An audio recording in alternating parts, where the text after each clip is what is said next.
আবহাওয়াকে উপেক্ষা করে আজকের এই তথ্য র্যালিতে আমাদের মৌলভীবাজারের প্রত্যন্ত অঞ্চল থেকে শত শত মানুষ এখানে অংশগ্রহণ করেছেন।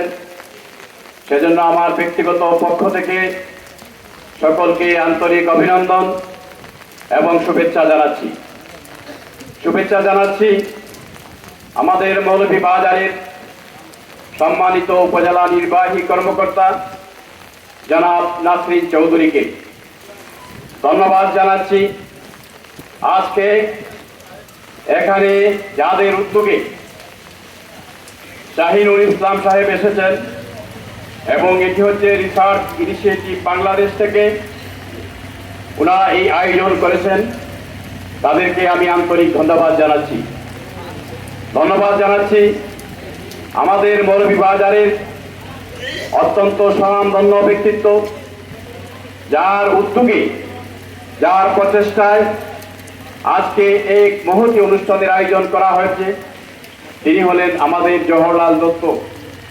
আমি উনাকে ধন্যবাদ জানাই এবং সংশ্লিষ্ট সকলকে আন্তরিক ধন্যবাদ জানিয়ে আমি আমার সংক্ষিপ্ত কথা শুরু করছি। সম্মানিত সুধীমণ্ডলী, আপনারা অনেকেই জানেন বাংলাদেশে তথ্য অধিকার আইন 2009 প্রণয়ন করা হয়েছে এবং বর্তমান সরকারই সেই আইনটি করেছিলেন। সরকারকে আমি আন্তরিক ধন্যবাদ জানাই। পাশাপাশি আমরা জানি বাংলাদেশের অনেক মানুষ এই যে তথ্য অধিকার নিয়ে একটি আইন আছে সে বিষয়টি অনেক মানুষ জানেন না। সেজন্য আজকে যে সংগঠন, এই সংগঠনের পক্ষ থেকে মানুষকে জানানোর জন্য, মানুষকে সচেতন করার জন্য যে উদ্যোগ গ্রহণ করা হয়েছে সেই উদ্যোগ অত্যন্ত প্রশংসনীয় বলে আমি মনে করি। এই যে তথ্য অধিকার, এটি আন্তর্জাতিকভাবে স্বীকৃত একটি মানবাধিকার হিসেবে চিহ্নিত হয়ে আছে। এই যে তথ্য অধিকার, এই তথ্য অধিকার বাংলাদেশের সংবিধান কর্তৃক স্বীকৃত।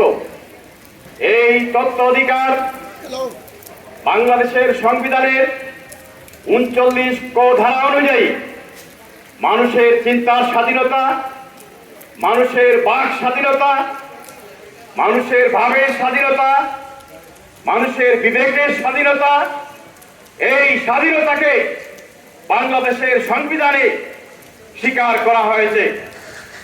বাংলাদেশের যে আইন, এই তথ্য অধিকার আইনে কর্তৃপক্ষ বাংলাদেশের যে কোনো নাগরিককে কিছু বিধিনিষেধ সাপেক্ষে এই তথ্য দিতে বাধ্য।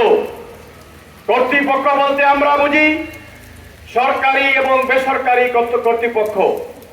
একটু আগে উপজেলা নির্বাহী কর্মকর্তা বলে গিয়েছেন যে চাইলেই তথ্য পাওয়া যাবে না, আমরা মানি, কিন্তু আমাদেরকে বুঝতে হবে কিভাবে তথ্যটা আমরা পেতে পারি।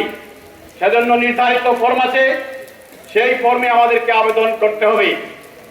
আমরা যারা এদেশের সাধারণ মানুষ, যারা খেটে খাওয়া মানুষ, তাদেরকে এই বিষয়গুলো জানতে হবে এবং জেনে বাংলাদেশের নাগরিককে সমৃদ্ধ হতে হবে।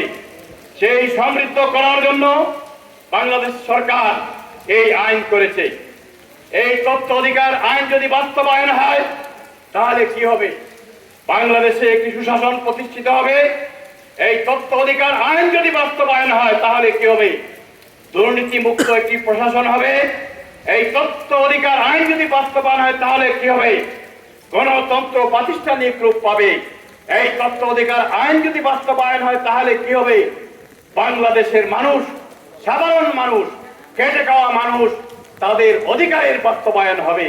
সুতরাং আমরা বলতে চাই এই তথ্য অধিকার আইন সরকার করেছে সাধারণ মানুষকে জানার জন্য, সাধারণ মানুষকে সমৃদ্ধ করার জন্য, দেশের নাগরিকদেরকে আজকে এখানে সমৃদ্ধ করার জন্য।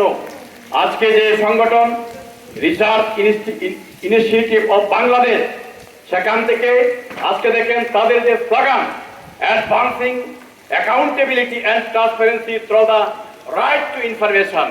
সুতরাং মানুষের যে অধিকার, সেই অধিকারকে প্রতিষ্ঠিত করার জন্য আজকে এখানে বৃষ্টিকে উপেক্ষা করে এখানে বিভিন্ন ধরনের মানুষ সমাজে এখানে এসেছেন।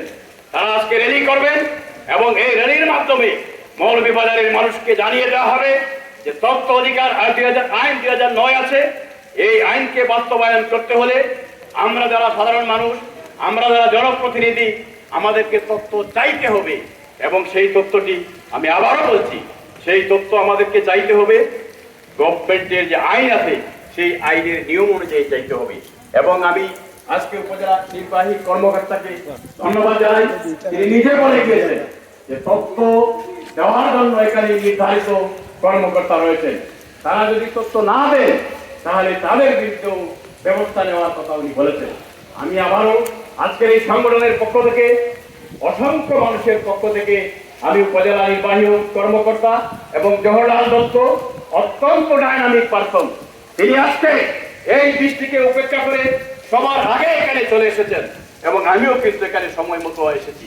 এবং আপনারা অনেকেই আজকে বাগান থেকে শুরু করে বিভিন্ন স্তরের মানুষ এখানে এসেছেন।